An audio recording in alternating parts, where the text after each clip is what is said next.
Hello student, স্বাগত সবাইকে SK math পয়েন্টে। আজকের আলোচনার বিষয় ডেসিমাল এক্সপ্যানশনস অফ রিয়েল নাম্বারস। আমি চারটে উদাহরণ দিয়েছি: 13/15, 15/11, 25/16 and 100/6। এই চারটে সিম্পল ফ্র্যাকশনকে আমরা ডেসিমালে কনভার্ট করব। আর কনভার্ট করার পরে আমরা দেখব কোন ফ্র্যাকশন আমরা টার্মিনেটিং পাবো আর কোনটা আমরা নন টার্মিনেটিং পাবো। কিছু ডিভিশন দেখবো আমরা কখনোই রিমাইন্ডার জিরো পাবো না, অর্থাৎ সেটা চলতেই থাকে, আর সেটিকে বলা হবে নন টার্মিনেটিং। আর যেটি এক পর্যায়ে গিয়ে আমরা ডেসিমাল পয়েন্ট পুট করার পরে আমরা যখন ডিভিশন চালিয়ে রিমাইন্ডার জিরো পেয়ে যাবো, তখন সেটি হয়ে যাবে টার্মিনেটিং। কিন্তু আমরা ডিভিশন না করেও একটা টেকনিক আছে, যে সেটি কিভাবে আমরা আগে থেকেই বুঝতে পারবো যে কোন ফ্র্যাকশনটি টার্মিনেটিং এবং কোন ফ্র্যাকশনটি নন টার্মিনেটিং। তো সেই টেকনিকটাও আমি প্রথমে এইগুলো এক্সাম্পল গুলো দেওয়ার পরে আমি শেষে জানাবো। First example 13/50। তো এটিকে আমরা 50 দিয়ে 13 কে ডিভাইড করবো অ্যাজ আ ডেনোমিনেটর 50। তো সেটা হবে 50 হবে ডিভিজর এবং 13 হবে ডিভিডেন্ড। তো এটিকে আমরা ডিভিশন করার জন্য প্রথমে একটা আমাদের জিরো নিতে হবে, কারণ বুঝতেই পারছো ডিভিডেন্ডটা ডিভিজর থেকে ছোট রয়েছে, সে কারণে আমরা একটা পয়েন্ট লাগিয়ে জিরো নিয়ে নেবো। তাহলে আমাদের হয়ে গেল 130। এখন 130 এর মধ্যে 50 কতবার যাবে? তো তোমরা নিশ্চয়ই বুঝতে পারছো এটা দুইবারের বেশি যাবে না, তাহলে 50 into 2 that is 100। এবার আমরা সাবট্রাকশন করলে পাবো 30। আর একবার ডেসিমাল পয়েন্ট পুট করার পরে প্রত্যেকটা স্টেপে তোমরা একটি করে জিরো পাবে। তাহলে আমরা একটি জিরো নিয়ে নিলাম, হয়ে গেল 300। এবার 300 এর মধ্যে 50 কতবার যাবে? অবভিয়াসলি এটা 6 বার যাবে, অর্থাৎ 5 6 30, 300 এটা কমপ্লিট হয়ে যাচ্ছে, অর্থাৎ রিমাইন্ডার আমরা এখানে জিরো পেয়ে যাচ্ছি, অর্থাৎ ডিভিশনটা কমপ্লিট হয়ে যাচ্ছে। যেখানে আমরা এটার অ্যান্সার হিসেবে 0.26 লিখতে পারছি, অর্থাৎ এটি হয়ে গেল কি টার্মিনেটিং ফ্র্যাকশন।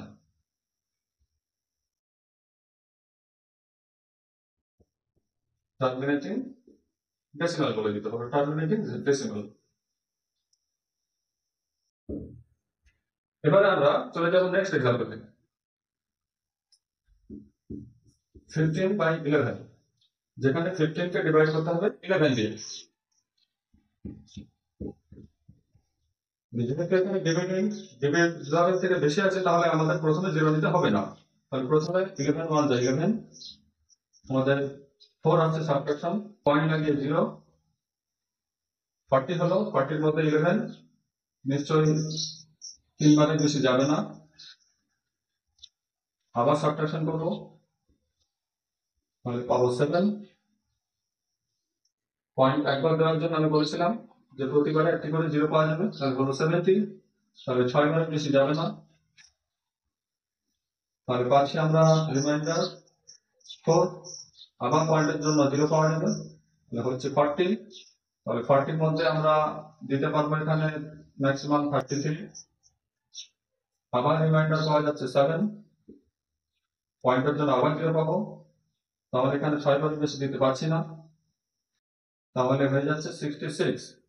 আবার আমরা রিমাইন্ডার পাচ্ছি 4, মানে দেখো এই যে 4টা পাচ্ছি আমরা অলরেডি আগে 4 পেয়েছিলাম, তাহলে এই ডিভিশনটা আবার এইভাবে রিপিট হতে থাকবে, 36 36 36 এইভাবে চলতে থাকবে। আমরা দুইবার রিমাইন্ডার 4 পেয়েছিলাম, আমি দুইবার দেখিয়েছি, কিন্তু আমরা এই 4 আবার পাবো। অর্থাৎ এই ডেসিমাল ফ্র্যাকশন, এটিকে আমরা ডেসিমাল ফ্র্যাকশন কনভার্ট করার সময় আমরা পরপর এই 0.36 36 36 এইভাবে চলতে থাকবে, অর্থাৎ এটি হলো নন টার্মিনেটিং ডেসিমাল।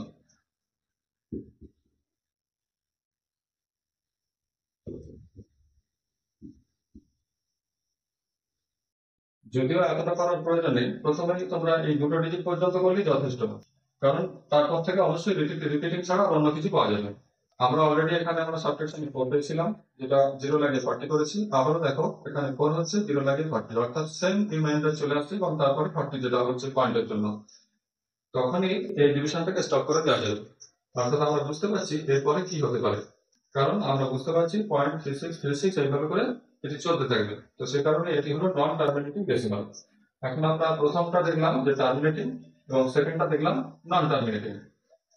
এখন আমি তোমাদের শেখাবো ডিভিশন না করেই বলে দিতে পারবে কোনটি টার্মিনেটিং হবে এবং কোনটি নন টার্মিনেটিং হবে। তো সেই পদ্ধতিটি ফলো করো। তো প্রথমে আমরা 13/50 যেটি যদিও টার্মিনেটিং হয়েছিল, আমরা ডিভিশন করে দেখেছিলাম, কিন্তু তুমি ডিভিশন না করেই বলে দিতে পারবে 13/50 টার্মিনেটিং হবে। সেটি পদ্ধতিটি আমি দেখাচ্ছি। তো নিচের ডেনোমিনেটরকে তোমরা ফ্যাক্টর করো, ফ্যাক্টরাইজ করো। তাহলে এখানে আমরা 2 লাগে 25, 5 লাগে 5 পাচ্ছি, অর্থাৎ 255, 2 ইন্টু 5 ইন্টু 5, দ্যাট ইজ 50। তো এখন লক্ষ্য করো, এখানে ফ্যাক্টর আমরা 5 আর 2 এর কম্বিনেশন পাচ্ছি, অর্থাৎ যে ডেনোমিনেটরের ফ্যাক্টর হিসাবে 2 এবং 5 এর কম্বিনেশন আসবে অন্য কোনো নাম্বার না, শুধুমাত্র 2 এবং 5 এর কম্বিনেশন। সেখানে 2 এবং 5 যে কোনো সংখ্যক থাকতে পারে, অর্থাৎ মোট কথা ফ্যাক্টর হিসাবে 2, 5 ছাড়া অন্য যে কোনো নাম্বার চলে গেলেই সেটা কিন্তু নন টার্মিনেটিং হয়ে যাবে। আর যে ডেনোমিনেটরকে ফ্যাক্টরাইজ করলে শুধুমাত্র 2 আর 5 এর কম্বিনেশন আসবে, সেটি টার্মিনেটিং হবে। তাহলে যেহেতু এখানে 50 ফ্যাক্টর হিসেবে 255 আসছে, তাহলে সেটি হবে টার্মিনেটিং ডেসিমাল। আমরা যখন এটাকে ডেসিমাল এক্সপানশন করব, তো এটি আরো একটা পদ্ধতি রয়েছে ডিভিশন না করে অ্যান্সার বের করার। যেহেতু লক্ষ্য করো 5 টু দা 10 হয়, আর এই 5 এর সাথে আমরা একটা 2 মাল্টিপ্লিকেশন করলে 10 হয়ে যাবে। তাহলে আমি এটাকে লিখতে পারি 13/50 ইন্টু 2। তাহলে আপেও 2 দিতে হবে, তাহলে এটি হয়ে যাবে 13 ইন্টু 2, দ্যাট ইজ 26, আর এটি হয়ে যাবে 50 ইন্টু 2, দ্যাট ইজ 100। আমরা একটা মেট্রিক নাম্বার পেয়ে যাবো। এটি সব ক্ষেত্রে যতগুলি 2 এবং যতগুলি 5 নিয়ে যদি ডেনোমিনেটরকে একটা কমপ্লিট করা হয়, সেটা একটি সেটা একটি মেট্রিক নাম্বারে কনভার্ট হয়ে যাবে। আর তারপরে মেট্রিক নাম্বারের সিস্টেম অনুযায়ী, যেহেতু দুটো জিরো আছে, দুটো জিরোর পর পয়েন্ট যদি আমরা বসিয়ে দিই, এটি হয়ে যাবে অ্যান্সার। আর আমরা লং ডিভিশনেও দেখেছিলাম যে এটির অ্যান্সার 0.26 হয়েছিল। আশা করি ব্যাপারটা বুঝতে পারছো। তাহলে তোমাদের জন্য বাকি দুটি হোমওয়ার্ক থাকলো, তোমরা এটি করে আমাকে জানাবে। তোমাদের হিন্টস দিয়ে দিই, যেহেতু এখানে 16 আছে, তো 16 কে আমরা 2 ইন্টু 2 ইন্টু 2 ইন্টু 2 এই ফর্মে লিখতে পারি। লক্ষ্য করে দেখো, 2 to the 4 to the 8 to the 16। যেহেতু এখানে অনলি 2 আছে, মানে 2 আর 5 ছাড়া বলেছিলাম অন্য কোনো নাম্বার এলে চলবে না, তাহলে যেহেতু এখানে অনলি 2 আছে, সেহেতু এই ফ্র্যাকশনটি আমাদের টার্মিনেটিং হবে। আর 6 কে আমরা যদি ফ্যাক্টরাইজ করি, তাহলে আমরা পাবো 2 ইন্টু 3। লক্ষ্য করে দেখো, এখানে 2 এর সাথে একটা 3 চলে আসছে, যেহেতু 3 এলে চলবে না, তো সেক্ষেত্রে এই নাম্বারটি আমরা যখন ডেসিমালে কনভার্ট করব, তখন আমরা এটা পাবো নন টার্মিনেটিং ডেসিমাল। এবার তুমি এটিকে লং ডিভিশনের মাধ্যমে আনসার নিতে পারো, অথবা প্রত্যেকটি 2 এর জন্য একটি করে 5 নিয়ে, অর্থাৎ মোট 4টে 2 আছে, সে কারণে 4টা 5 নিয়ে 5 into 5 into 5 into 5, that is 625। তো অতএব আপ এন্ড ডাউনে 625 মাল্টিপ্লিকেশন করো, তোমরা অ্যান্সারটি ফাইন্ড আউট করতে পারো। তো আজকে এ পর্যন্তই। তোমরা হোম টাস্কগুলি করে আমাকে কমেন্টে জানাবে। আর ভিডিও ভালো লাগলে অবশ্যই কমেন্ট, লাইক এবং শেয়ার করবে। আর পরবর্তী ভিডিওতে আমি তোমাদের জন্য মেট্রিক নাম্বারের ডিটেলস নিয়ে আসবো, মানে মেট্রিক নাম্বার সম্পর্কে ডিটেলস আলোচনা করবো। সেখানে থাকবে মেট্রিক নাম্বারের ডেফিনেশন, থাকবে মেট্রিক নাম্বারের ইম্পর্টেন্স, এবং তার সাথে মেট্রিক নাম্বারের রুলস। তো এই ভিডিওটি সাথে সাথে পাওয়ার জন্য তোমরা আমার চ্যানেলটিকে সাবস্ক্রাইব করে রাখো, তাহলে ভিডিও আপলোডের সাথে সাথে তোমরা নোটিফিকেশন পেয়ে যাবে। Thank you for watching the video.